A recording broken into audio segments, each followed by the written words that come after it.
In Week 9 of the 2020 season, the Jets have lost to the Patriots, ain't nothing new, to a score of 30-27.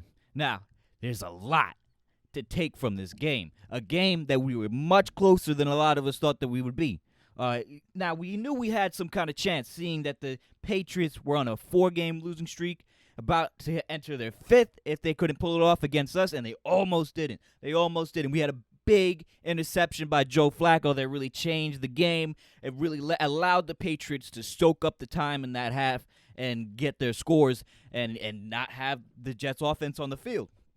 Now, among the things that we had to take from this game, we got a lot. Whether it's the entire receiving core actually showing up, being healthy, Brashad Perriman putting points on the board, which is something that you really like to see, especially from me, who has been critical, I've been very critical of Joe Douglas's handling of the free agency, and especially Brashad Perriman, seeing that he wasn't getting a lot done. But one thing that we got to take here, one of the biggest things that we got to take is coming into this game, I had full faith, not a doubt, that we were going to lose against the Patriots. And one of the biggest reasons was because we had Joe Flacco up there. And the last time we saw Joe Flacco, we did not see a lot of production coming out of him.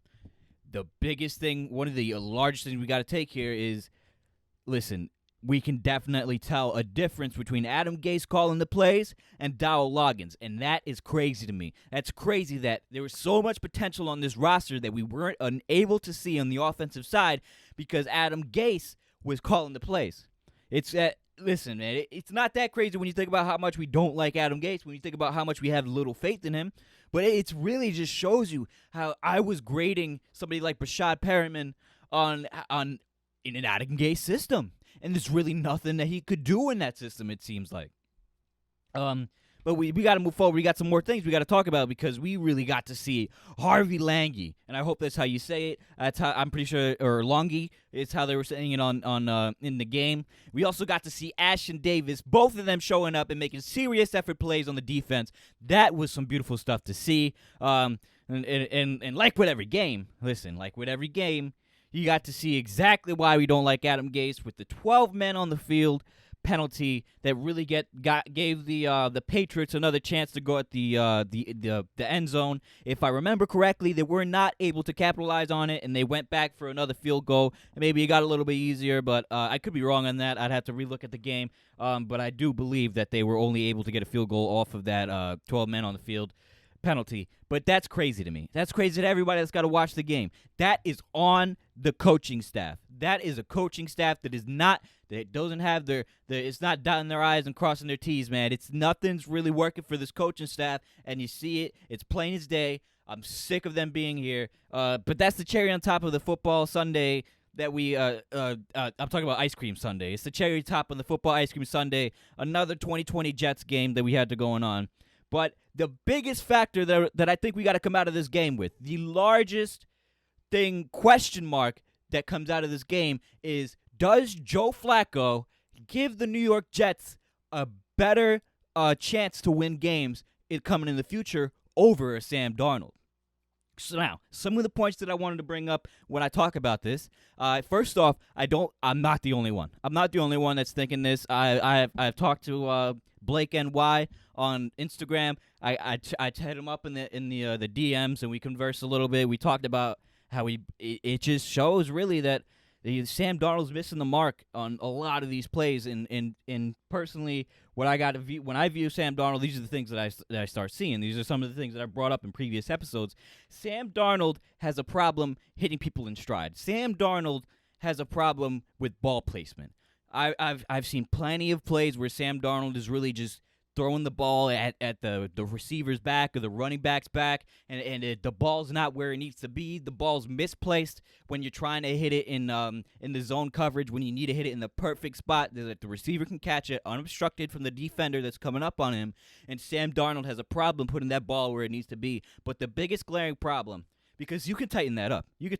And the next point you can tighten up as well. The problem is in this position that he is in this spot in his career, Sam Darnold hasn't tightened this up. And that is the fact that you have wide open receivers. Like last week, we saw when Sam Darnold was in, we saw Denzel Mims come open a few times, and he did not see him. Denzel Mims is not the only one to come open, and Sam Darnold just did not see him. He does not have a vision of the field that Joe Flacco has. Joe Flacco, of course, being a veteran, he sees the field way better than Sam Darnold. That seems adamant at this point. He sees the field way better than Sam Darnold. On top of it, there was a moment in the game, I believe, it might have been coming into the second half.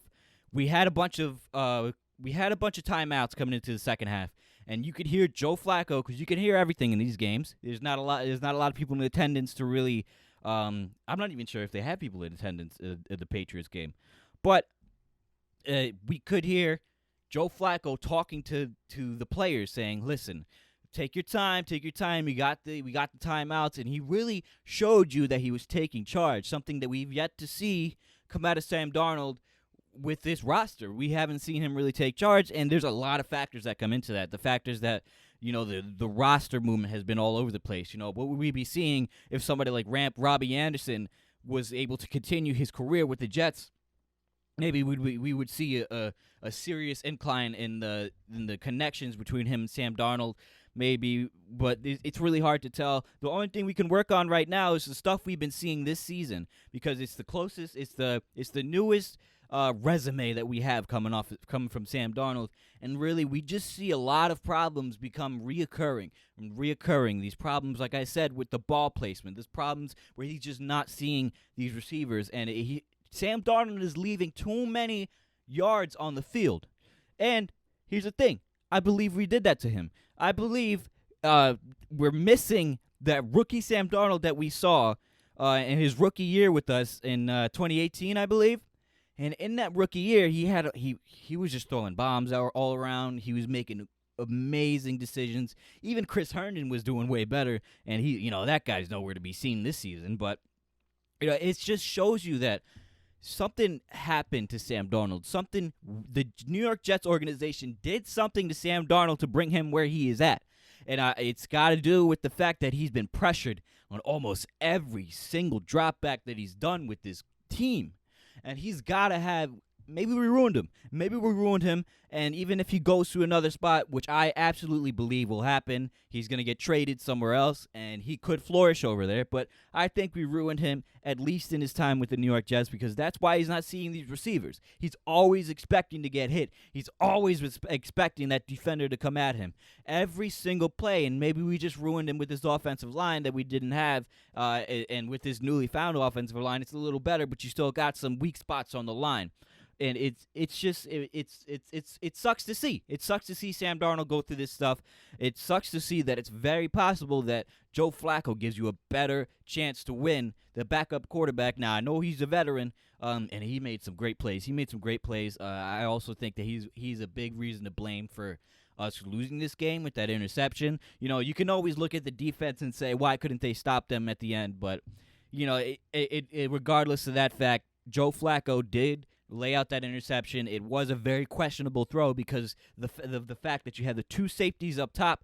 So you as a quarterback, you should be able to understand that your man Denzel Mims coming up the middle alone is going to get double teamed, and that the cornerback that's on him is going to have safety help. And it was just a really bad throw for him to throw. So you see glimpses of why he's not a starting quarterback in this league currently. But you also see glimpses why he could be a better option for the New York Jets than Sam Darnold. And it just sucks to see. But the great news, amazing news, the tank is still alive. I love to see it. And this is the first year as a Jets fan that I've thought that way. For all years previous, whenever I heard somebody say tank, I didn't like it. I wanted to win. No matter what, I wanted to win. But in reality here, this season has you so demoralized. It really shows you that there's only one way out, and you need to completely revamp the coaching staff. You need to completely revamp the quarterback position. And the thing that gives us the best chance for that is if we have Sam Darnold lying in wait for us, because then we become very attractive to people like Eric Bieniemy, who I want. It's not looking like that's like a top candidate on Joe Douglas's board. But we'll see. We'll see. I'm just happy that the tank is still alive.